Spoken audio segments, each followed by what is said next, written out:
প্ৰাচীন কালত মহিষাসুৰ নামৰ এজন অসুৰ আছিল।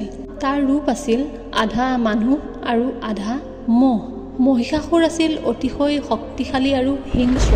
তেওঁ ধ্যান কৰি দেৱতাৰ পৰা শক্তি লাভ কৰিছিল আৰু ভাবিছিল যে তেওঁক কোনেও পৰাস্ত কৰিব নোৱাৰে। মহিষাসুৰে নিজৰ শক্তিশালী শক্তিৰ অপব্যৱহাৰ কৰিবলৈ ধৰিলে। তেওঁ সকলোতে অত্যাচাৰ কৰিবলৈ ধৰিলে, দেৱতাসকলৰ শান্তি ভংগ কৰিলে আৰু দেৱতাসকল তেওঁৰ হাতত পৰাস্ত হ'বলৈ ধৰিলে।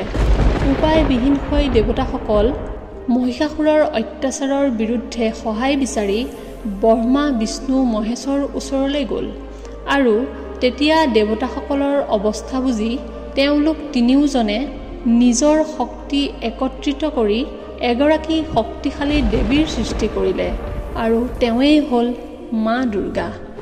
মা দুৰ্গাৰ হাতত আছিল এই তিনিওগৰাকী ঈশ্বৰৰ দ্বাৰা লাভ কৰা ত্ৰিশূল, চক্ৰ, গদা, তৰোৱাল আৰু ধনু এনেধৰণৰ বহুতো অস্ত্ৰ শস্ত্ৰ। মা দুৰ্গাই মহিষাসুৰক পৰাস্ত কৰিবলৈ সৰ্বশক্তিৰে যুঁজিলে। মহিষাসুৰো চতুৰ আৰু শক্তিশালী আছিল। যুদ্ধৰ সময়ত তেওঁ বিভিন্ন ৰূপলৈ ৰূপান্তৰিত হৈছিল। কেতিয়াবা মহ, কেতিয়াবা হাতী, তেনেকৈ বহুতো ৰূপ ধাৰণ কৰিছিল। কিন্তু মা দুৰ্গাৰ প্ৰতিটো আক্ৰমণত মহিষাসুৰ দুৰ্বল হৈ পৰিছিল। এনেকৈয়ে প্ৰায় 9 দিন যুদ্ধ চলিছিল, যাক আমি নৱৰাত্ৰি বুলি উদযাপন কৰোঁ। অৱশেষত মা দুৰ্গাই ত্ৰিশূলেৰে মহিষাসুৰক হত্যা কৰিলে।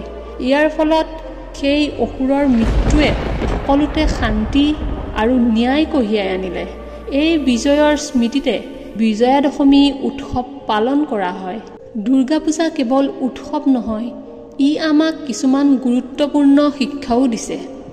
আপোনাৰ ভিতৰৰ মহিষাসুৰ যেনে লোভ, ক্ৰোধ, মোহ, অহংকাৰ আদি ত্যাগ কৰক।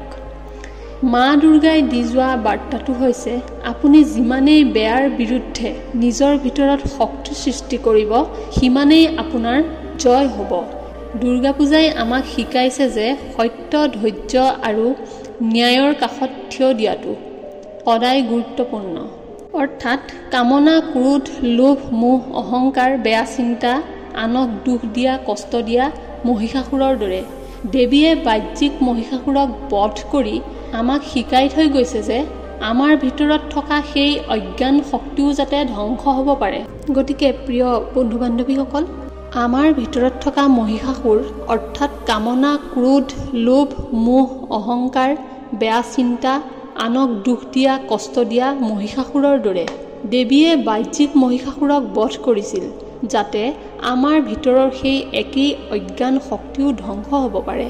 কামনা, ইন্দ্ৰিয়ৰ অত্যাধিক কামনা আত্মাৰ শান্তি আত্মসাৎ কৰা। ক্ৰোধ, নিয়ন্ত্ৰণ হেৰুৱা বিষক্ৰিয়াৰ সম্পৰ্ক। লোভ, অধিক থকাৰ হেঁপাহ, সন্তুষ্টিৰ অভাৱ। বেয়া চিন্তা, বেয়া কাম অৰ্থাৎ আনক আঘাত দিয়া, ঈৰ্ষা, কু অভিপ্ৰায়।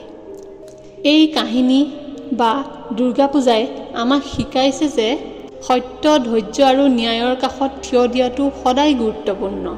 গতিকে প্ৰিয় বন্ধু বান্ধৱীসকল, যদিহে আজিৰ আমাৰ এই ভিডিঅ'টো ভাল লাগিল, এটা লাইক কৰিব আৰু ভিডিঅ'টো যিমান পাৰে সিমান শ্বেয়াৰ কৰি দিব। আপোনালোকৰ অকণমান সঁহাৰিয়ে আমাক এনেধৰণৰ ভিডিঅ'সমূহ বনাই থাকিবলৈ প্ৰেৰণা যোগায়। ধন্যবাদ।